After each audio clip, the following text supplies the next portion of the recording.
Hello there, it's me, Stephen Thomas, with Reports on Housing, coming to you with another housing debrief. And this is Friday, April 25th. It's been a long week, so this is actually being recorded late in the evening. But hey, got to get it done when you can get it done. So this is our housing debrief, and this one is called, Is This Housing's Ice Age? And certainly feels a bit chilly, and I want to go in exactly what's going on. I want to kind of like dissect it a bit for everybody. And this is the spring market. People are a little bit confused, especially homeowners that are coming on expecting this to be the best time of the year to place their home on the market. And this is typically when things are really good.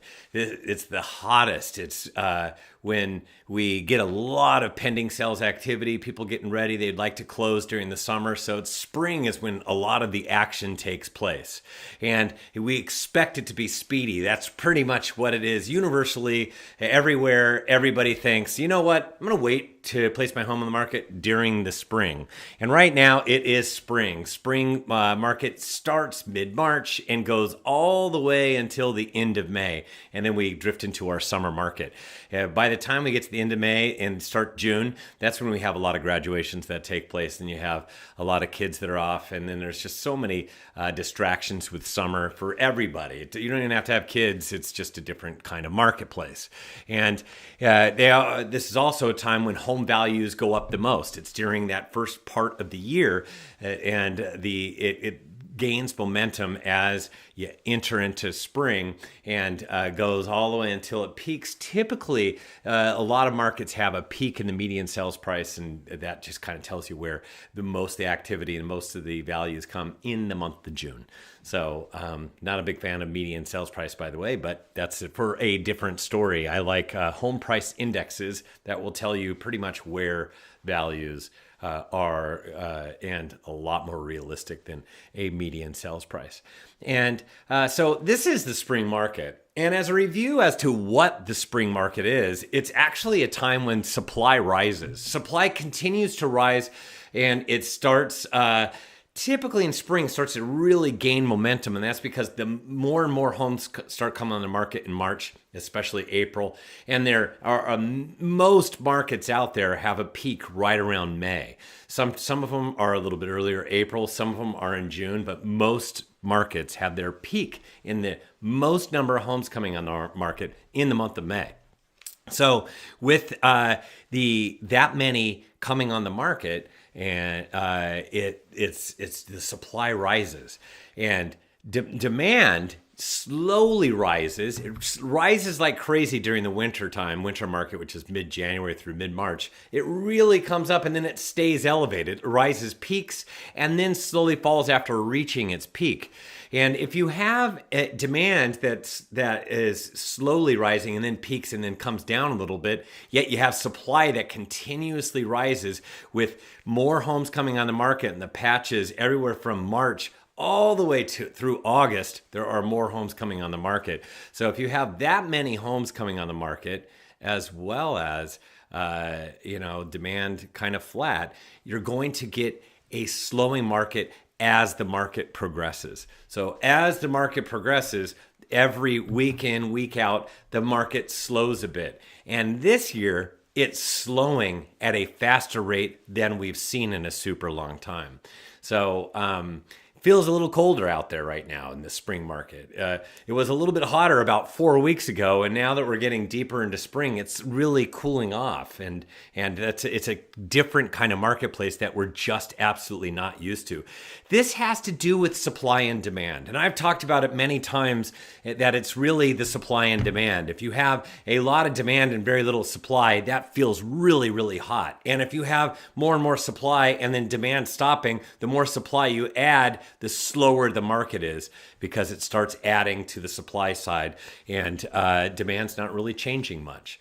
So we have a very low demand. The low demand that we've had, that's pending sales activity, it rivals Great Recession levels. And I say that, and I almost hesitate to say it, because a lot of people jump to the conclusion that means that we're going to have a market that's similar to the Great Recession, and that's not that's not true at all. And we'll explain that in a moment. But we're going to go over this low demand that we're having. Now, what happened, and the reason we have this low demand, is we had a low rate environment, and you could see here that it really changed once we hit January of 2022.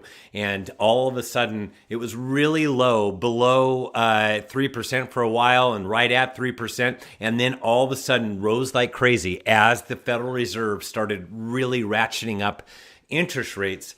Every time they met, rates were going up higher and higher beginning March of 2022. So we saw mortgage rates, as a result, marching up a lot higher as well. And you can actually see that I'm pointing right here. This is March of 2022.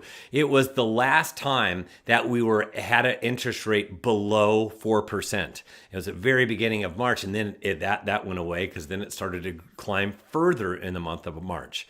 And then we got all the way up towards 5%.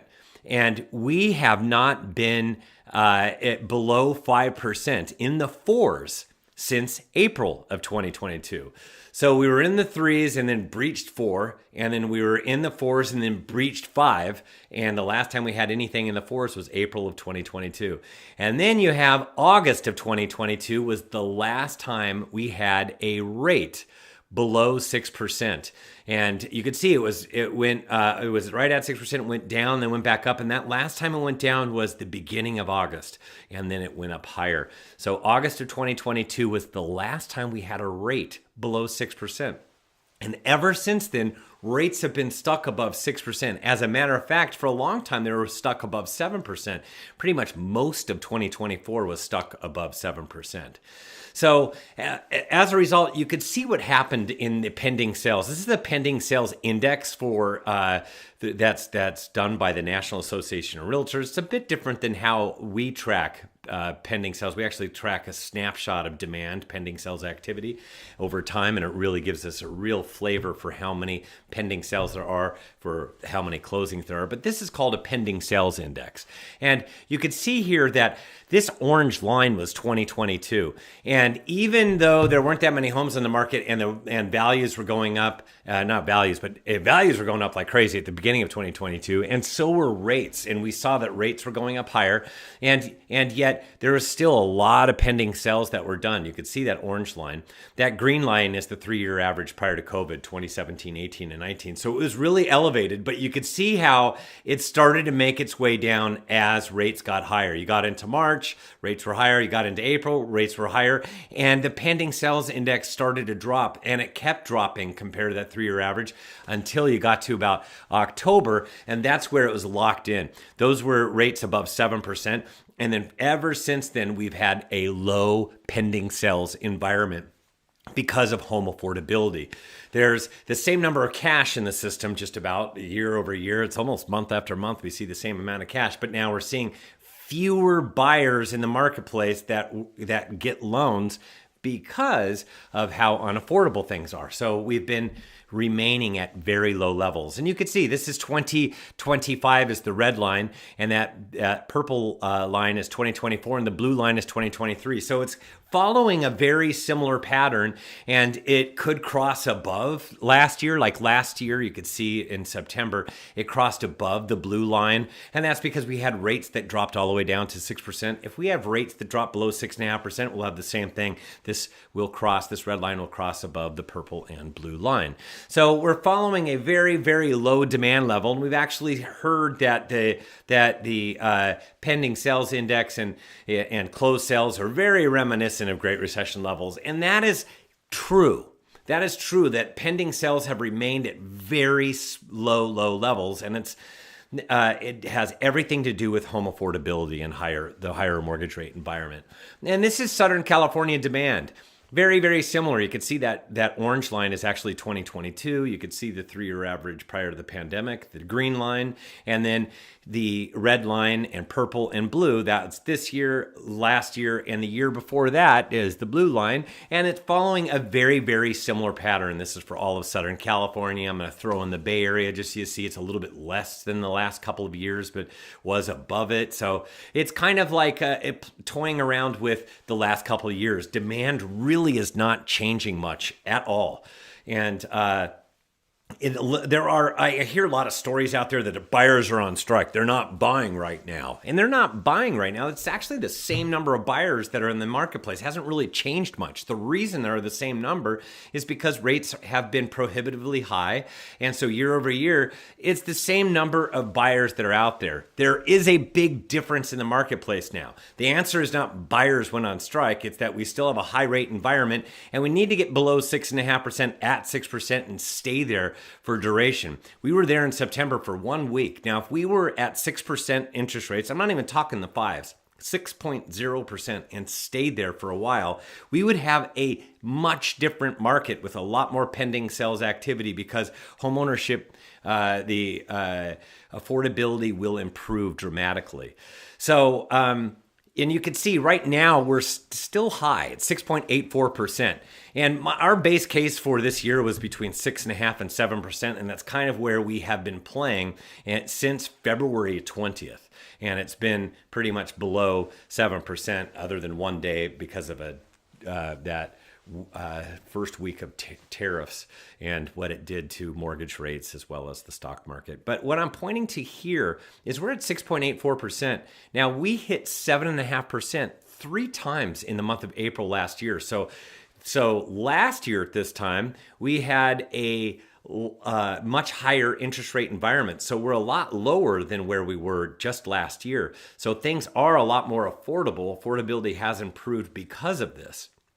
But the tariffs have really monkeyed a little bit with demand. And the reason that it has is because what we've seen is all the surveys, and we're not big fans of surveys, but when all the surveys actually take a waterfall dive, and it's pretty much all consumer sentiment has shown that the consumers are kind of a bit leery about the economy. So at first, when they're still digesting this, it's taking a moment for people to understand, okay, we do have better rates and things do look a lot better than they were a year ago. But for right now, tariffs are affecting the demand curve.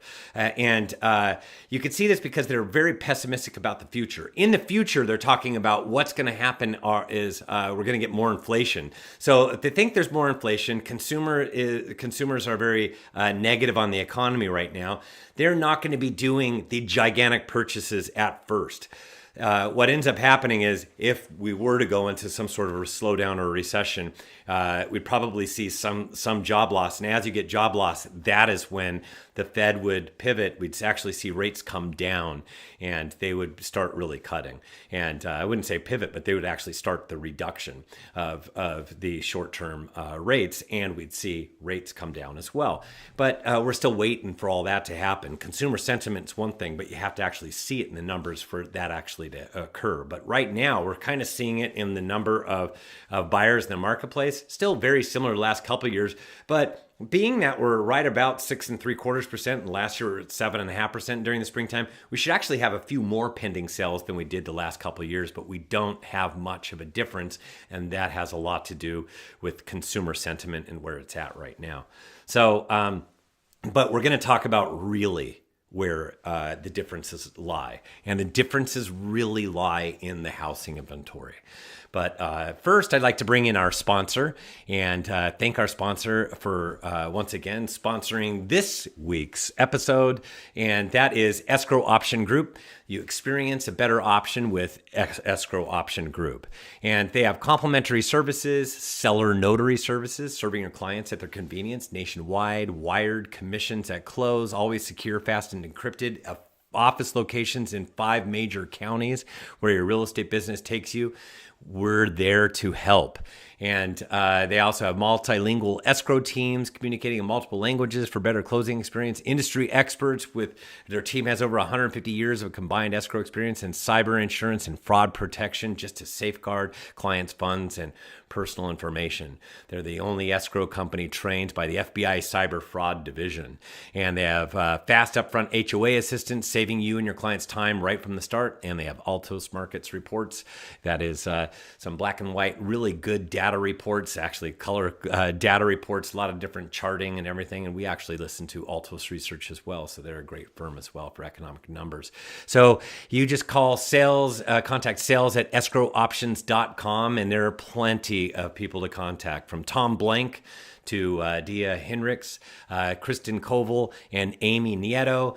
Contact them. They're here to help you out. They will get you in front of the right people, the different escrow officers that are out there, and that's Orange County, LA, San Diego, San Bernardino, Riverside. They're there to help you out. So you can contact Tom Blank, and he would definitely, with VP of Sales, will take care of you, 951-314-6860.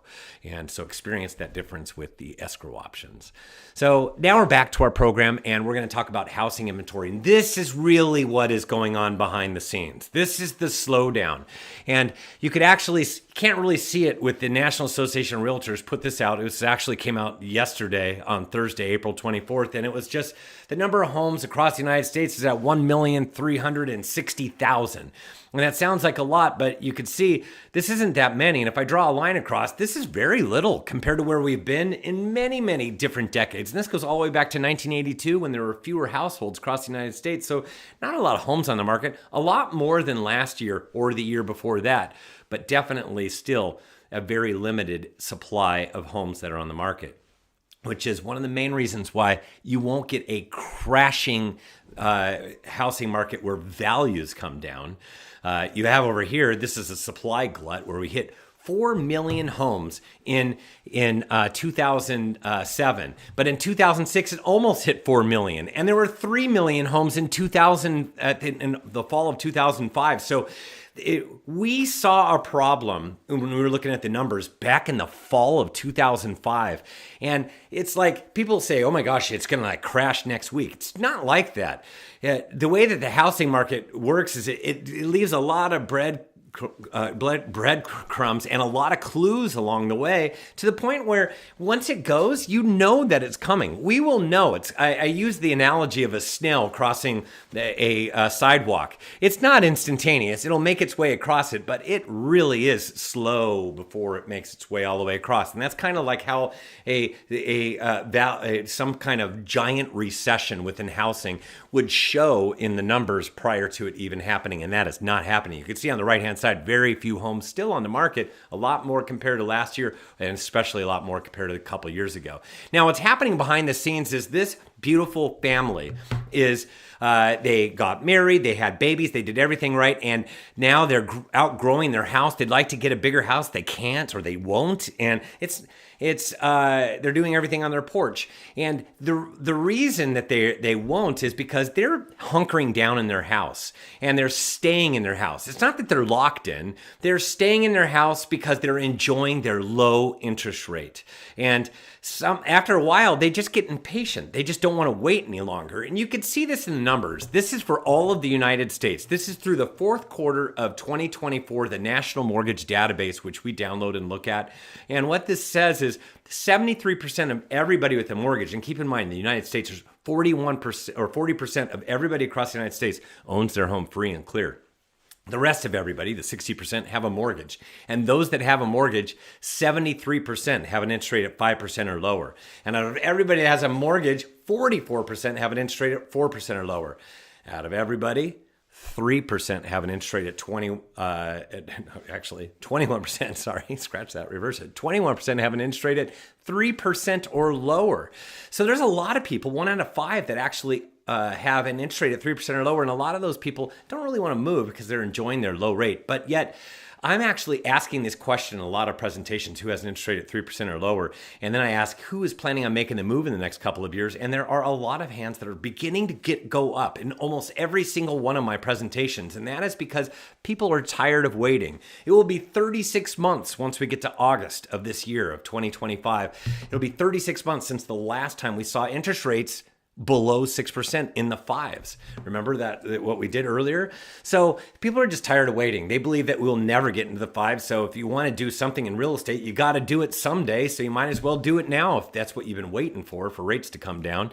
And there are a lot of, you could see that purple line is this year. It's the number of homes coming on the market this year compared to even last year, 2024. And I wish Altos would have highlighted 2 years ago, which is the line that is grayed out. That is the lowest one. That was 2 years ago. There were way too few homes that came on the market 2 years ago. Last year, the blue line, still fewer homes coming on the market, but more compared to the prior year. And this year, there are still not as many homes as prior to the pandemic, the spaghetti up at the top, but there are more homes than last year and a lot more homes than 2 years ago. But remember, I told you, pending sales activity has remained the same and has not changed. So these extra homes that are coming on the market are accumulating rapidly, really fast. And you could see this in Southern California. I told you about the red line is this year, purple line last year, blue line was the year before that. You can actually see that there are more homes this year than last year. That's the first 3 months of the year, January, February, March, connected. And the spaghetti at the top is prior to the pandemic. And there are 21% more homes than last year, an extra 9,800 for sale signs so far in the first 3 months in Southern California. And if you compare it to 2 years ago, it's 40% more homes, an extra 16,000 for sale signs compared to just 2 years ago. And we did this homework in the Bay Area too, just to take a look. And it has the same thing. It's 18% more homes than last year. That's 3,000 signs. It's 40% more homes than 2 years ago. 5,600 signs more than 2 years ago. And you can see the Bay Area. It's very close to the spaghetti. It's actually very, very close to right before the pandemic. So they're placing more homes on the market, and you can see it. What's happened is it's freezing the market. It's really cooling down the market because of all this extra inventory and competition among sellers and very similar pending sales activity. So as a result, what we're seeing is the overall market speed is slowing down.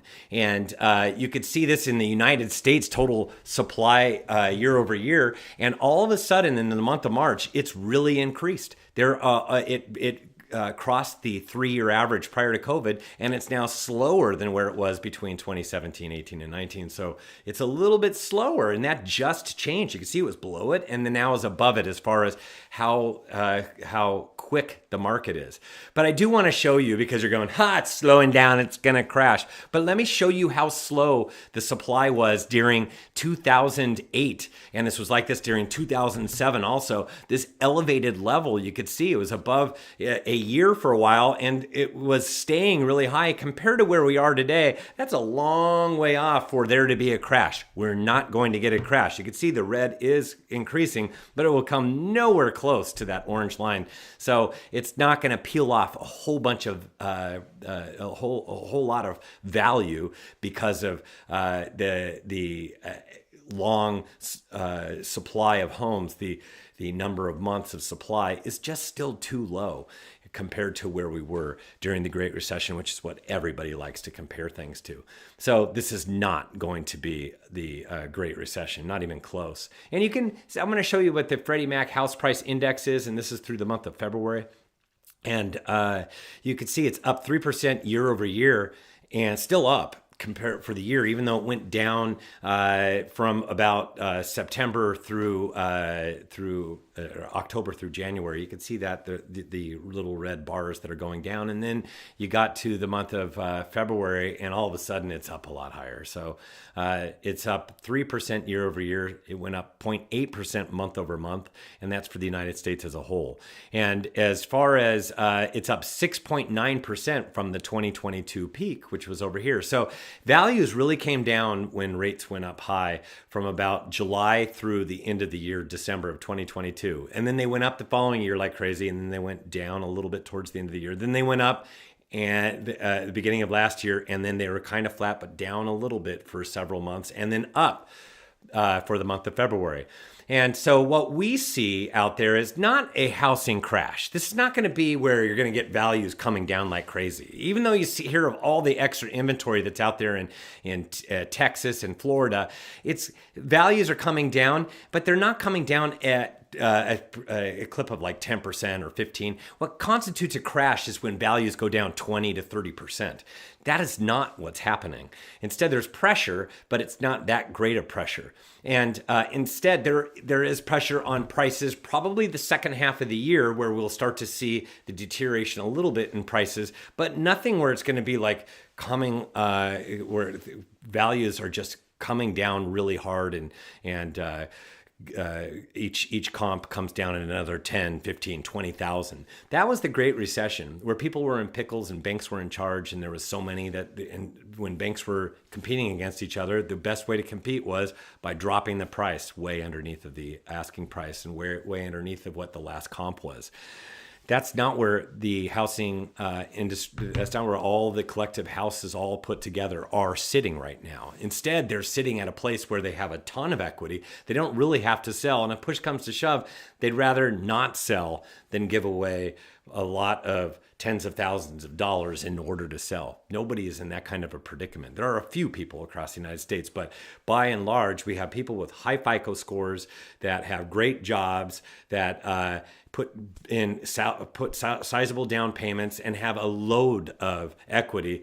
That does not sound like the kind of people that are going to be all of a sudden panicking and giving away the farm in order to sell their homes. And that's pretty much what's going to happen. That's why there's a real stickiness to prices. So if you like what you've seen, like the channel, like what today's video, go to reportsonhousing.com. That's where you can get more information, and that's where you can go and subscribe. And the most recent report, we totally revitalized all reports and kind of did a total makeover. And the most recent one that came out is Accurate Pricing is Crucial. We can show that when you have to reduce the asking price, that you will ultimately net less. So that just tells you how important initial pricing is. So important, and it means that you actually put more money into your pockets as a seller, and your homes sell a lot quicker. So accurate pricing is an absolute must, is crucial. And if you want a free month and you want to subscribe to one of our Southern California counties, or the Bay Area, or Phoenix, or Las Vegas, Clark County, inventory will get you a free month. So thank you for tuning in to another housing debrief. I really appreciate it. It's late on a Friday, April 25th. Hope you have a fantastic weekend. We will see you on the other side.